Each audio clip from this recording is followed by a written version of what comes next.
Bismillahirrahmanirrahim. Assalamualaikum warahmatullahi wabarakatuh. Alhamdulillahirabbil alamin. Wassalatu wassalamu ala asrofil anbiya'i wal mursalin wa ala alihi wa sahbihi ajmain. Asyhadu an la ilaha illallah wa asyhadu anna Muhammadan abduhu wa rasuluh. Allahumma sholli ala Muhammad wa ala ali Muhammad kama shallaita ala Ibrahim wa ala ali Ibrahim wa barik ala Muhammad wa ala ali Muhammad kama barakta ala Ibrahim wa ala ali Ibrahim fil alamin innaka Hamidum Majid. Amma ba'du. Ya ayyuhal hadirun, ittaqullaha haqqa tuqatih wa la tamutunna illa wa antum muslimun. Wa qala Allah ta'ala fil Qur'anil Karim, a'udzu billahi minasy syaithanir rajim. Bismillahirrahmanirrahim. Wal 'asri innal insana lafi khusr illa allazina amanu wa 'amilus solihati wa tawasaw bil haqqi wa tawasaw bis sabri. Shadaqallahul azim. Saudara-saudaraku yang dirahmati Allah SWT, alhamdulillahirabbil alamin. Sampai saat ini kita masih diberi nikmat oleh Allah SWT, nikmat jasmani, nikmat rohani, dan nikmat rezeki. Mudah-mudahan kita semua bisa mensyukuri nikmat yang telah Allah berikan kepada kita. Amin ya Allah ya rabbal alamin. Hadirin rahimakumullah, dalam mukadimah tadi saya bacakan ayat suci Al-Quran surat Al-Asri. Ada 3 ayat. A'udzubillahi minasyaitonirrajim. Bismillahirrahmanirrahim. Wal 'asri innal insana lafi khusrin illal ladzina amanu wa 'amilus solihati wa tawasaw bil haqqi wa tawasaw bis sabri. Demi masa, sesungguhnya manusia itu ada dalam kerugian, kecuali orang-orang yang beriman dan beramal soleh dan saling menasihati dalam kebenaran dan saling menasihati dalam kesabaran. Masyiral muslimin rahimakumullah, Allah subhanahu wa ta'ala bersumpah dengan makhluknya, yaitu demi waktu asar atau demi masa. Allah subhanahu wa ta'ala menekankan kepada kita semua harus selalu memperhatikan waktu, karena waktu ini bagaikan roda berputar terus dari masa lalu, masa sekarang, dan masa yang akan datang. Kita harus selalu memanfaatkan waktu ini dengan sebaik-baiknya untuk hal-hal yang baik, yang positif, yang dapat menguntungkan untuk diri kita sendiri, keluarga, masyarakat, bangsa, negara, dan agama. Karena jika kita menggunakan waktu dengan baik, insya Allah kita akan mendapat kebahagiaan di dunia dan kebahagiaan di akhirat kelak. Tetapi sebaliknya, jika kita ini tidak memperhatikan waktu ini, cuma waktu itu berlalu, malahan digunakan untuk pekerjaan-pekerjaan yang negatif yang tidak menguntungkan untuk diri sendiri, keluarga, masyarakat, bangsa, dan negara maupun agama, maka akhirnya akan mendapatkan kecelakaan, kerugian, dan menyesal baik di dunia maupun di akhirat. Saudara-saudaraku yang mulia, Rasulullah SAW pernah bersabda yang berhubungan dengan waktu. Gunakanlah 5 waktu sebelum datang 5 waktu. Yang pertama, waktu hidup sebelum mati. Yang kedua, waktu sehat sebelum sakit. Yang ketiga, waktu kaya sebelum miskin. Yang keempat, waktu muda sebelum tua. Yang kelima, waktu luang sebelum datang sempit. Yang pertama adalah kita harus menggunakan dan memperhatikan hidup yang diberikan oleh Allah SWT. Gunakanlah dan manfaatkanlah sewaktu hidup di dunia ini untuk beribadah kepada Allah.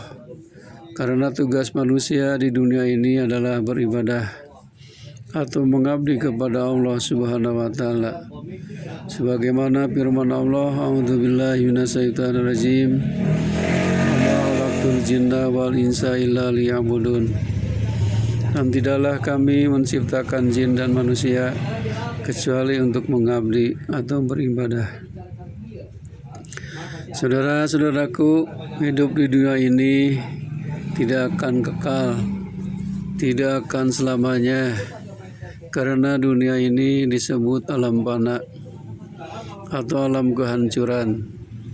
Kita dibatas dengan usia atau umur. Begitu juga dunia ini juga sudah ditentukan oleh Allah SWT usianya sampai akhir zaman yang disebut kiamat.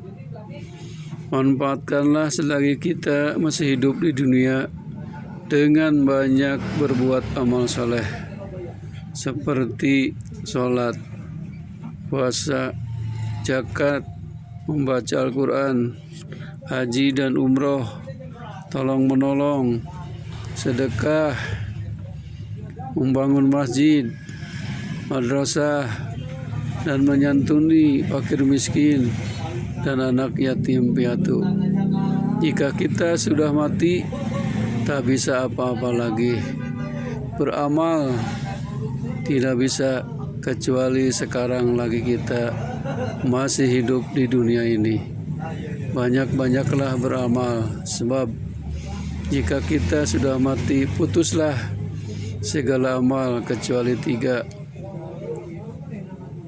Terus menerus mengalir pahalanya, sebagaimana sabda Rasulullah SAW, "Idza mata ibnu Adam in qata amaluhu illa min salasin, shadaqatin jariyatin aw ilmu yuntafa'u bih wa waladun shalihun yad'ulah."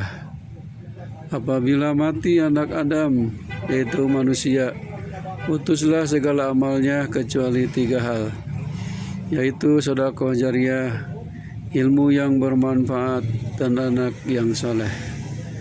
Masyiral muslimin rahimakumullah, sungguh sangat beruntung sekali jika kita waktu hidup di dunia ini banyak beramal soleh seperti sedekah jariyah, baik dengan harta, tenaga, ilmu untuk digunakan menegakkan dinul Islam, membela agama Islam, dan berjuang dengan rasa tanggung jawab terhadap agama. Insya Allah, apa saja yang kita belanjakan atau kita keluarkan di jalan yang diridhoi oleh Allah dan dibarengi dengan ikhlas, maka pahalanya akan mengalir terus kepada kita meskipun kita sudah meninggal dunia. Hadirin rahimakumullah, jangan sampai kita menyesal nanti di yaumul akhir, ingin kembali lagi ke dunia. Katanya mau banyak beramal, mau beramal soleh, mau sedekah, dan lain sebagainya. Tetapi penyesalan itu tidak ada gunanya, karena jatah hidup di dunia sudah sampai ajal menjemput, sampai mati. Janganlah menyanyiakan waktu hidup ini hanya dipakai bermegah-megahan, berpoya-poya, berhura-hura, bersenda gurau, bermain-main, menghambur-hamburkan harta, tenaga yang tak berguna, atau memubadirkan harta dan tenaga Ini semuanya adalah ajakan dari hawa nafsu yang selalu diikuti dan dituruti, yang pada akhirnya batas umur sudah sampai. Tibalah ajal, dijemput oleh malaikat pencabut nyawa, yaitu malaikat Israel. Sebelum beristighfar dan belum sempat untuk bertobat kepada Allah, mungkin itu dan dapat dipastikan matinya dalam kondisi su'ul khotimah. Naudzubillahi min dzalik. Maka kita sebagai manusia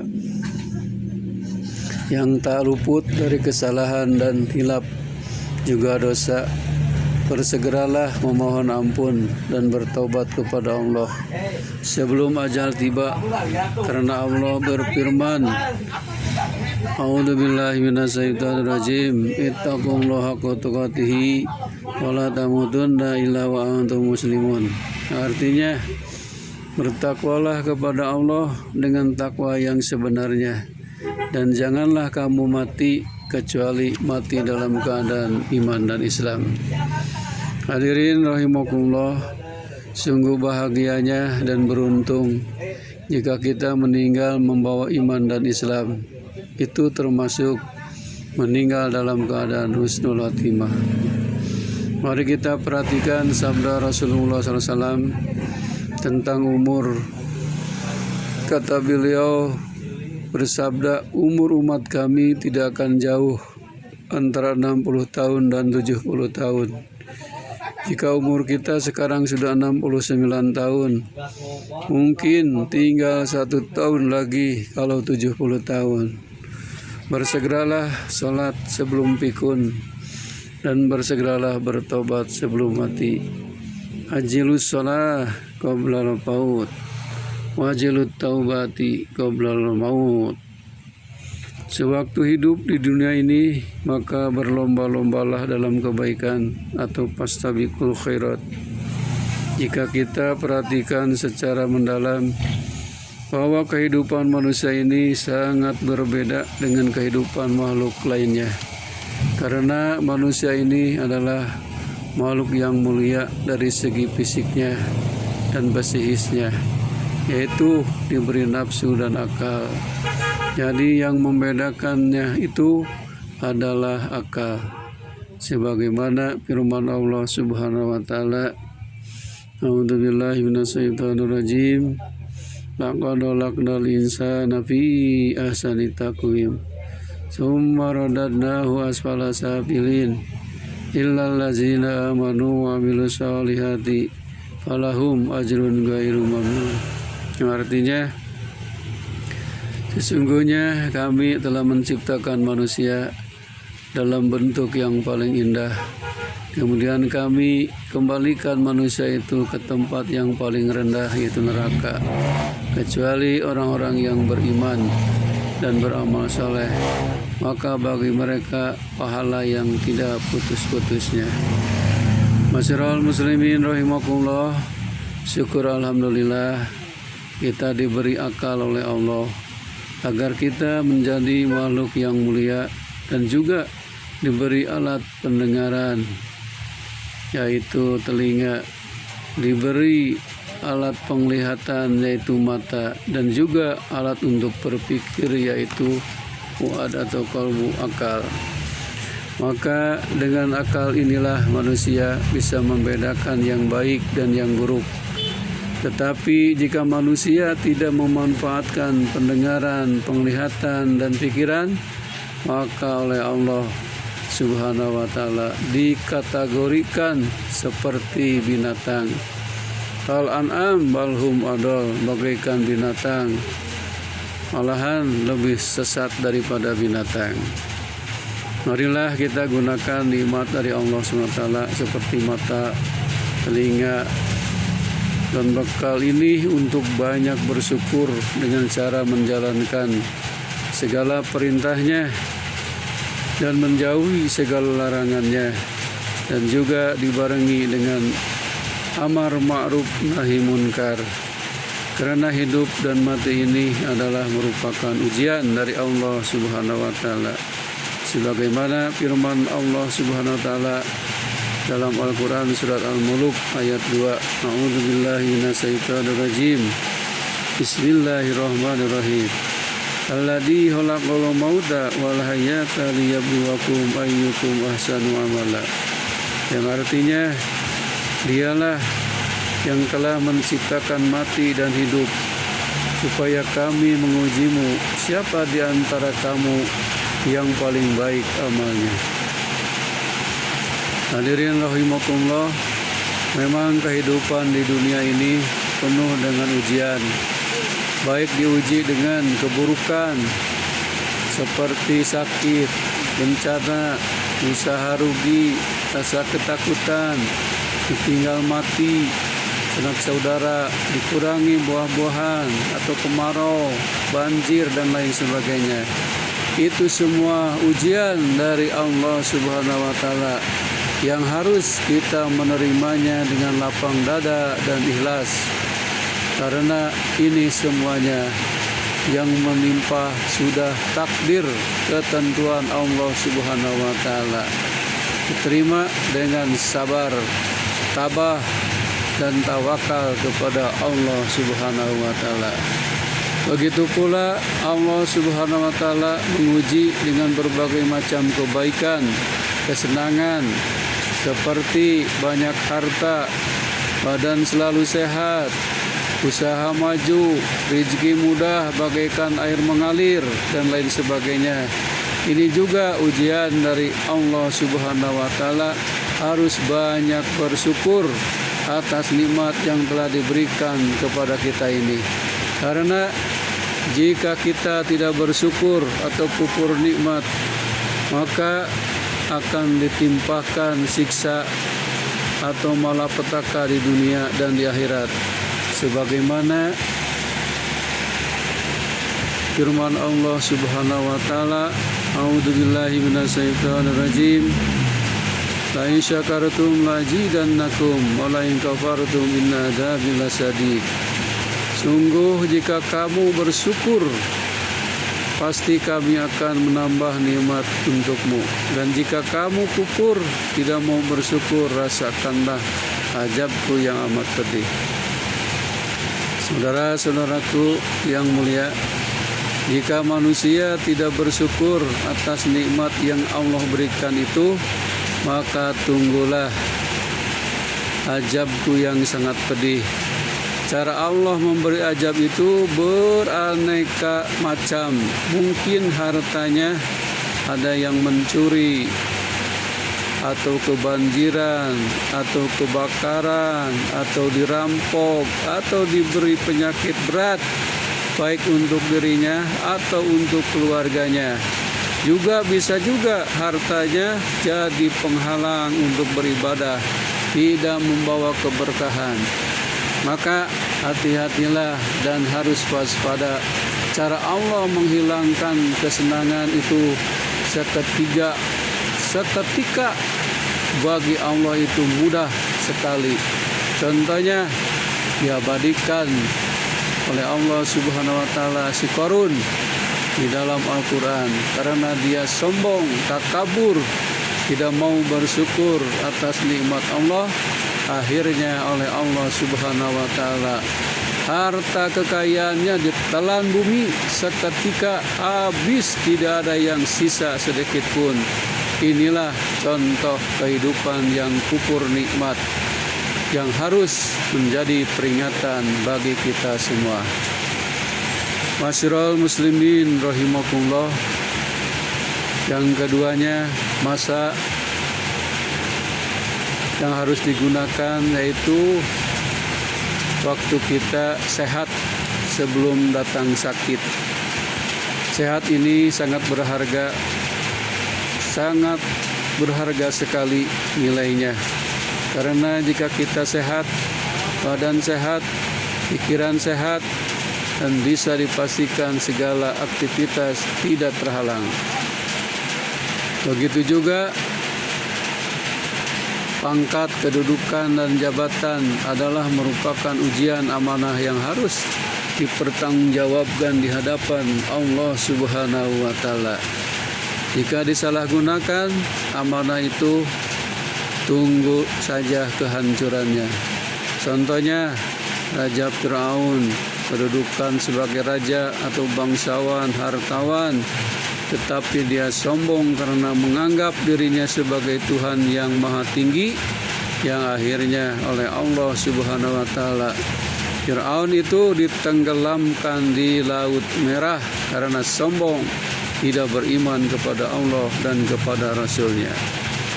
Sehebat apapun manusia di dunia, jika sudah diajab oleh Allah, tidak ada yang bisa menghalanginya, meskipun dia sebagai penguasa yang berkuasa atau diktator. Akhirnya tidak ada orang yang mampu menghalang-halanginya. Hadirin rahimakumullah, nanti di yaumul akhir akan memanggil Allah Subhanahu wa Ta'ala kepada 4 kelompok golongan manusia. Yang pertama, golongan orang kaya akan dipanggil oleh Allah Subhanahu wa Ta'ala. Yang kedua, golongan orang yang sakit akan ditanya pula. Yang ketiga, golongan orang miskin juga sama akan diminta pertanggungjawaban dan pertanyaan. Yang keempat, golongan orang yang buruh atau karyawan. Dalam pertanyaan itu, Allah Subhanahu wa Ta'ala memanggil orang-orang kaya. Mengapa dulu kamu waktu hidup di dunia tidak mau beribadah? Jawaban orang kaya itu, saya repot, tidak bisa beribadah siang dan malam, tidak ada waktu untuk beribadah. Kata Allah, tahukah kamu, orang yang kaya itu bukan kamu, tapi Nabi Sulaiman alaihissalam. Tetapi Nabi Sulaiman tetap beribadah dan bersyukur. Akhirnya orang-orang kaya itu terdiam. Kemudian golongan yang kedua, Allah memanggil orang-orang yang sakit dulu waktu di dunia. Kenapa kamu tidak mau bersabar dan tidak mau beribadah? Jawaban orang sakit, ya Allah, saya dulu sakit, tidak bisa beraktivitas, tidak bisa ibadah. Langsung Allah menjawab, tahukah kamu, Nabi Ayub alaihissalam sakitnya bertahun-tahun, tapi tetap Nabi Ayub bersabar, tawakal, dan beribadah, tidak putus asa. Kemudian Allah memanggil orang yang miskin. Kenapa kamu tidak mau beribadah, tidak mau menyembahku?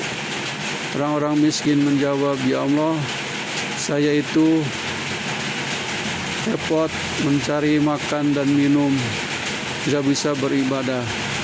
Kata Allah, tahukah kamu orang yang miskin? Yuk, Nabi Isa alaihissalam. Tetapi Nabi Isa alaihissalam tetap beribadah dan bersabar. Kemudian Allah memanggil golongan orang-orang yang buruh atau karyawan. Kenapa kamu dulu tidak mau beribadah? Jawaban orang-orang karyawan itu, ya Allah, saya dulu repot, saya ini karyawan. Kalau saya beribadah, pasti saya dikeluarkan oleh atasan saya. Allah memanggil. Tahu nggak, Nabi Yusuf alaihissalam dulu di bawah tangan kekuasaan, tapi tetap saja Nabi Yusuf rajin beribadah, bersyukur kepada Allah. Itulah 4 kelompok manusia didakwa di hadapan Allah Subhanahu wa Ta'ala, membuat alasan-alasan, tapi oleh Allah ditolak semuanya. Saudara-saudaraku yang mulia, waktu yang ketiga yang harus kita perhatikan dan digunakan adalah waktu kaya sebelum datang miskin. Jika kita diberi kekayaan oleh Allah SWT, ini merupakan anugerah yang sangat berharga. Karena dengan banyak harta kita bisa beramal soleh dengan pelantara harta. Seperti kita bisa berzakat, bisa berinfak, bisa menolong orang lain, bisa melaksanakan haji dan umroh, bisa membangun masjid, bisa membangun madrasah, bisa membantu fakir miskin, bisa membantu anak yatim piatu, bisa membangun MCK, jalan umum dan lain sebagainya. Syukur alhamdulillah. Jika harta yang kita miliki ini dimanfaatkan untuk beribadah, mendekatkan diri kepada Allah dengan ikhlas, insya Allah hartanya tidak akan habis, malahan makin banyak bersyukur, semakin ditambah lagi nikmatnya oleh Allah Subhanahu wa Ta'ala. Tetapi sebaliknya, jika kita ditakdirkan menjadi orang kaya, tapi hartanya dan kekayaannya menjadi penghalang untuk beribadah kepada Allah, cuman dipakai poyak-poyak saja, bermegah-megahan, berbangga-banggaan, dipakai sombong. Kemudian kata Allah, tunggulah kehancurannya. Hartanya akan cepat habis, yaitu harta atau kekayaannya yang tidak membawa keberkahan hidup. Banyak sekali orang kaya jadi sombong, pelit, tidak mau berzakat, tidak mau melaksanakan ibadah haji atau umroh, padahal mereka sudah mampu dan mapan. Karena tidak ada rasa iman yang mantap untuk takarub kepada Allah Subhanahu wa Ta'ala. Padahal Allah Subhanahu wa Ta'ala sudah memberikan peringatan dalam Quran surat Al-Munafiqun ayat 9. A'udzubillahi minasyaitonirrajim. Bismillahirrahmanirrahim. Ya ayyuhalladzina amanu la tulhikum amwalukum wa auladukum an dzikrillah wa may yaf'al dzalika faulaika humul khasirun.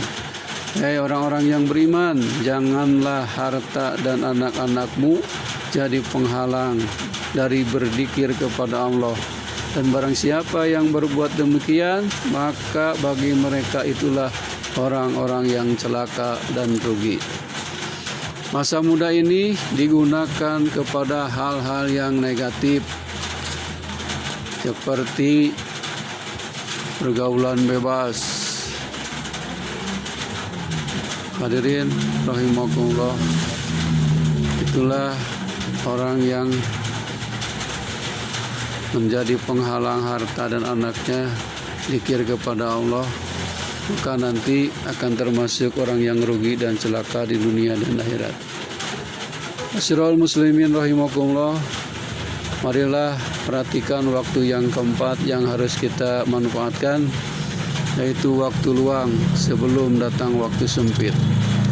Waktu luang ini merupakan nikmat yang paling berharga, karena waktu senggang kita dapat melakukan kegiatan ibadah dengan maksimal untuk mencari ridho Allah Subhanahu wa Ta'ala. Ibadah juga akan tenang, aman dan nyaman, konsentrasi, fokus mengabdi kepada Sang Maha Pemilik alam.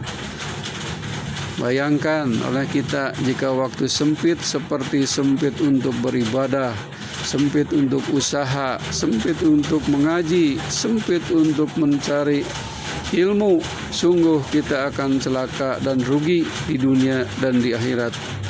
Oleh karena itu, marilah kita gunakan waktu luang ini dengan baik, efektif dan efisien, yang positif dan produktif. Kalau waktu sudah sempit, seperti kondisi negara tidak aman atau terjadi perang, maka ibadah kita akan terganggu, tidak tenang, tidak nyaman seperti dulu kita zaman penjajah. Mau beribadah itu susah. Syukur alhamdulillah sekarang kita beribadah dan beraktivitas yang lainnya dengan aman, yang lainnya aman, nyaman. Itulah kita harus syukuri. Hadirin yang berbahagia, waktu yang kelima yang harus kita perhatikan dan manfaatkan yaitu waktu muda. Waktu muda gunakanlah sebelum datang masa tua. Selagi muda, segala sesuatu pekerjaan, ibadah dan lain sebagainya dapat dilakukan dengan baik karena masa muda ini fisiknya masih kuat, pendengarannya masih normal, penglihatannya masih jernih, pikirannya juga masih fresh.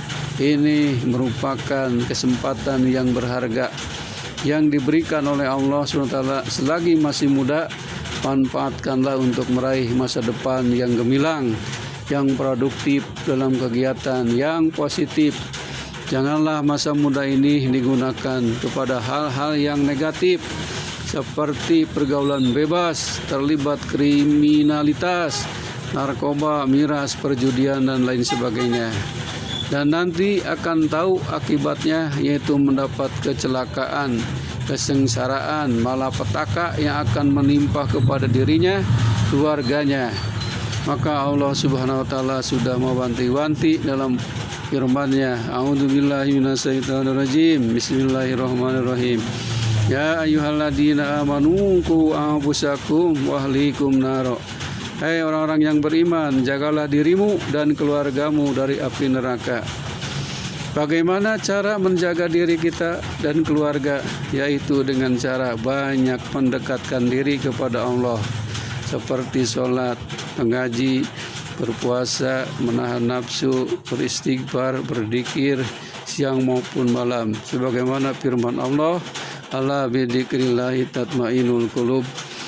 Ingatlah dengan banyak berzikir kepada Allah akan menenteramkan hati. Masyiral muslimin wal muslimat rahimakumullah. Kesimpulan dari bahasan ini adalah gunakanlah dan manfaatkanlah 5 hal, 5 waktu. Hidup sebelum mati, kaya sebelum miskin, waktu luang sebelum sempit, waktu sehat sebelum sakit, waktu muda sebelum tua. Karena tidak menggunakan secara baik, maka akan termasuk orang yang lafi husrin, orang yang celaka dan rugi. Kecuali orang-orang yang beriman dan beramal soleh dan saling menasihati dalam kebaikan dan saling menasihati dalam kesabaran. Mudah-mudahan kita semua dapat memanfaatkan waktu itu dengan baik dan benar demi mencapai ridho Allah Subhanahu wa taala, hidup yang barokah, kaya yang barokah, waktu luang yang barokah, sehat yang barokah, dan masa muda yang penuh dengan keberkahan. Amin ya Allah ya rabbal alamin. Akhirul kalam, wabillahi taufiq wal hidayah. Wassalamualaikum warahmatullahi wabarakatuh.